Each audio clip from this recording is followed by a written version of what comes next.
So now, I mean, I may have acted like overreacted, but I believe it saved this girl's life because while she's laying right there, I know I made a post that I'm out. It was meant for it to hit home, for her parents to know, hey, something's not right here. I got kids myself. During that time, I had 3 kids, so yeah. All right, so we end up. That was the setup.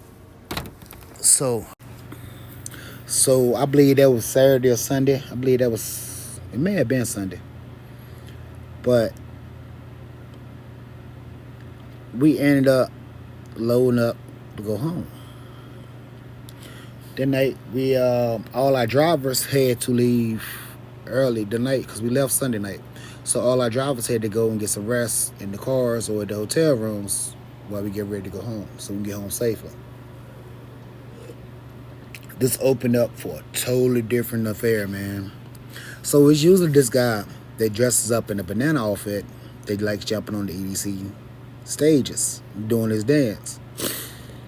This time it wasn't a guy in the banana suit. That's the guy we were looking for, and it may have been him without the suit. I know this guy said his friend used to play for the Miami Hurricanes or somewhere like that, but he was like his kind of like his sparring partner. So like he could stay in step with him, and I ended up catching him. So that was like our talk while I was getting him out of the arena.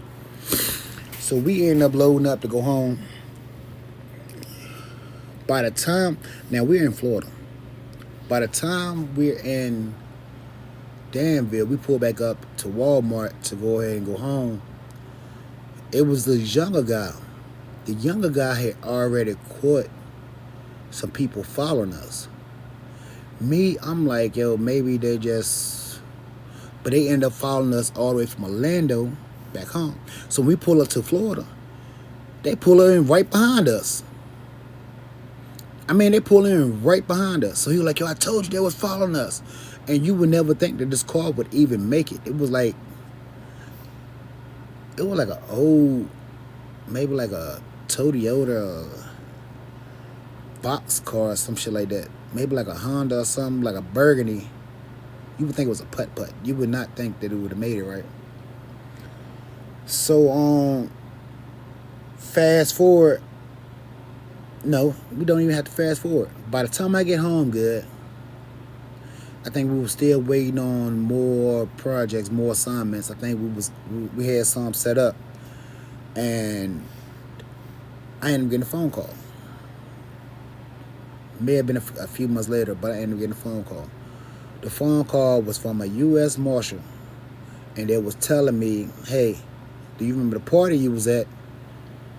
I'm like, yeah. He was like, man, I got something to tell you. He was like, yo, how you feel about Astroworld? I said, man, I'm still shaking up because by that time I hadn't let the job go. I hadn't built myself up enough to let the job go again. So I was like, I'm still working on it. I'm still pretty much getting myself together because there was a lot of people. He was like, man, look, I understand what you're saying, but I believe that you was working and you may have cracked a case that was like years or decades that should have been cracked years and decades ago. But on top of that, they think that they think that EDC was worse than Astroworld. I'm like, nah, man, nah, that's impossible. Like, it won't no girls up in there, motherfucker, like all like that. You feel me? He was like, yeah, but see, that's the thing. Like, that's kind of like a mask. Speaking of mask, all right. So during the whole, I'm gonna just let me backstory. So during the whole time when they was getting like right after the crowd, one side of the crowd started throwing stuff at the other side of the crowd. Some like a lot of other people from the organization, I guess, popped up. One of these dudes now, the type of party it is, you are welcome to have masks, include masquerade masks. Some of these masks means and have certain said to have certain powers. So this one is like it's like a big ass bison head with like things dripping from the ears or the horns or whatever. So dude pops up like, yeah, we didn't hear snatching, we kidnapping people, snatching bodies up, and you ain't gonna do nothing about it. Now, me and Chris Rosado see it, like he's telling me, but he's saying it. How the hell they get away from Florida? That mask was true, but he was like, hey, it's just a mask, just pretty much like a cover up. Like, so while you're in Danville, be careful because we do have, we do have. I guess they was tracking them, and they found out that they are closer than I think. I'm like, man, I'm at home. Danville ain't but so small, and we really don't do that women and children shit. So, plus the police officers here. I'm like, okay. So he called me. I get the confirmation that hey, you ran into Liz, the Giggle Killer's family. Um, we got with that confession from Chris and from Joe, they was able to get DNA from him, from the Giggle Killer and the victims, and was able to build a case on the Giggle Killer. The only thing about it was supposed to be the Giggle Killer and Lisk. So I'm trying to figure out where the Lisk thing coming from, because I'm like, yo, y'all saying y'all to court the Giggle Killer. He was like, yeah, but see, that's just where he buried him at. But we're thinking that is a part of Lisk still out. So I'm like, yo, you trying to make it seem like Lisk is one person or is an organization. And then I'm thinking about like, yo, they did say that they was a part of an organization. Like, it's more than one. And when we was ready to go get him, I told Chris that it was Chris Rosado. I'm telling him like, yo, it's something that ain't right about this. Like, if these guys are serial killers, why are they just out in the open and they're telling us exactly what they're doing, how they're doing it?